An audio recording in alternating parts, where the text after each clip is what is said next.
Bonjour, Sonnet pour Mac Journal. Je suis à l'UTEC, à Emerainville, pour la conférence de presse du président de la CCI de Seine-et-Marne.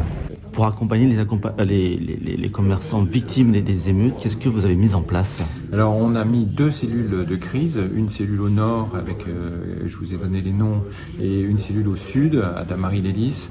L'idée c'est vraiment d'être très proche, on accompagne les associations de commerçants, on veut vraiment profiter aussi de cette crise pour être vraiment très en contact avec les associations de commerçants.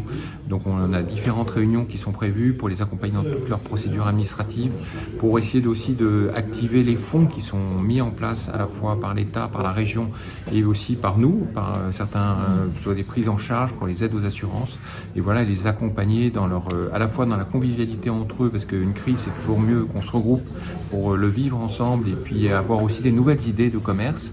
On l'a fait avec le Covid, on l'a fait en 2005, mais on l'a fait surtout avec le Covid, et donc on a aussi, en échangeant avec les entreprises et les chefs d'entreprise sur le terrain dans ces difficultés extrêmes, on a aussi eu pas mal d'idées nouvelles aussi pour permettre l'évolution de commerce éphémère et de permettre à la vie de commerçants de continuer. C'est ça qui est très important. Et puis de profiter de cette crise pour remettre à plat aussi quelquefois des organisations qui peuvent être encore améliorées et des centres-villes qui peuvent être encore améliorés. Vous l'avez dit, la crise est une source d'opportunité. Oui. Vous avez aussi parlé de solidarité. Comment elle se traduit, cette solidarité? Elle se traduit surtout au niveau des jeunes, c'est-à-dire que on sent qu'il y a un besoin de sourcing de la part des entreprises.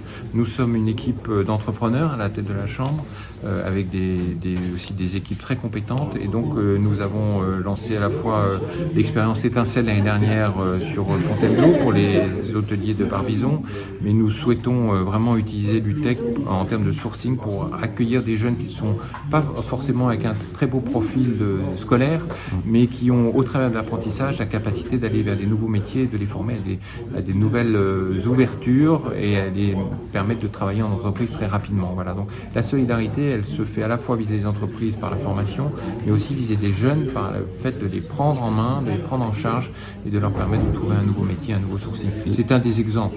Après, la solidarité, c'est aussi d'être proche des commerçants dans ces périodes difficiles, c'est d'être proche des mairies, des intercos, de tous les acteurs du département pour essayer que ce territoire qui est absolument magnifique, qui représente la moitié de l'Île-de-France, le monde agricole aussi, j'y pense aussi, on est très proche des consulaires, donc c'est travailler en équipe et de travailler solidairement avec chacun pour qu'on puisse vraiment développer ce territoire.